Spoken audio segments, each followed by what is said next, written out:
1970s, your neighbors were outdoors all the time, and you just be constantly socializing with them, and it's like that again now.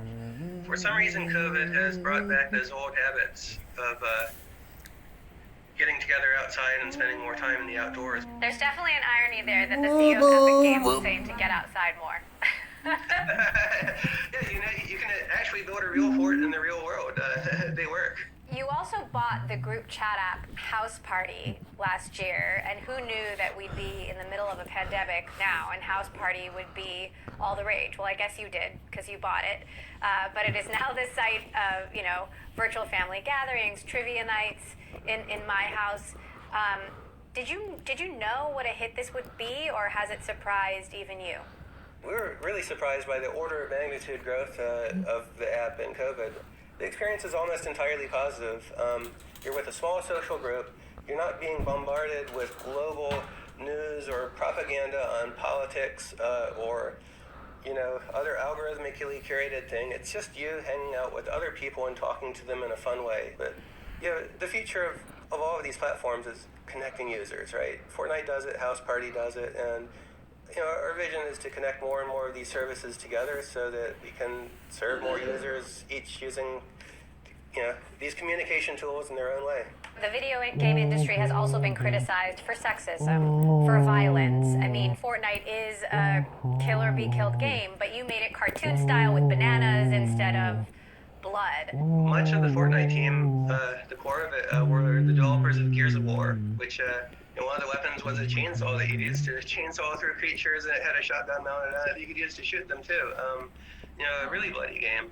But these people, compared to 20 years ago, they grew up, they got married, they had kids, they started families, and I think a real part of the effort was a desire to build a game that everybody could play, and that you didn't need to feel bad about when you're talking to your friends about what you do for a living. And so you have a game that still, it has guns, because every game, just like every movie, every Shakespeare play, is in some sense about human conflict, right?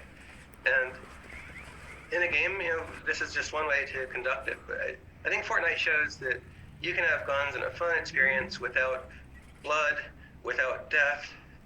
Ultimately you get teleported out of Fortnite when you're eliminated. I think it shows that you can, there's a big spectrum of ways to resent human conflict that does not need to encourage violence or bad behavior. So what is your vision for Epic? What do you think the next big hit will be? Well, I think we're seeing the birth of a new kind of entertainment experience, which suggests that we might not just be moving from game to game and trying to create a hit each time around, but we might have some games become a permanent part of gaming in people's lives. Games like Fortnite and Minecraft and Roblox. Some of these Minecraft has gone on for more than 10 years. I think that these might grow to the point where these games become platforms themselves. I mean, that's very much what we're trying to do with Fortnite, to open it up so that anybody can build their own fun experiences in it. Fortnite Creative Mode is version 1, but there's a whole lot more in the works. We think if we can turn it into an outlet for everybody to create new experiences that still gel with the Fortnite world and art style, then it could be a forever game, perhaps. In the same way that you don't ask, like, okay, so what service are we going to move on to once email is no longer cool, right? So the vision is for Fortnite to last forever in some form. Yeah, quite possibly. And if it's not Fortnite, if we fail in this effort, then I do believe that some games will succeed, and that we'll see, a medium take off which resembles the metaverse from science fiction more than it does resemble a traditional game, which is a constantly evolving online social experience for people that hosts vast amounts of user content from millions of people. Do you believe that we're living in some sort of simulation of someone else's mind? Yeah, that's a good question. I don't know. That's always been a great mystery to me, the frontier of the laws of physics versus our observation about reality and God and souls and all of these things. It's a great mystery, and unfortunately you don't find out the answers until it's too late. Tim, thank you so much for joining us. Tim Sweeney, the founder and CEO of Epic Games. It's been wonderful to have you here on the show.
A deadly pandemic has taken a devastating toll on the U.S. economy in 2020, but some have been hit much harder than others. The pandemic has made it very clear that there's some problems in our society.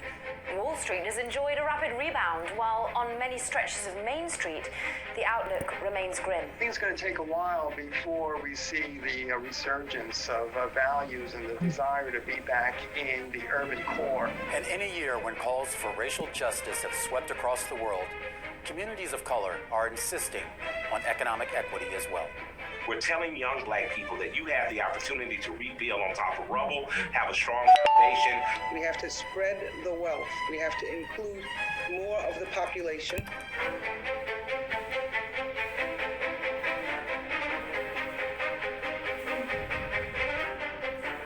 We've reached the close of 2020. Welcome to this special report on the unequal recovery.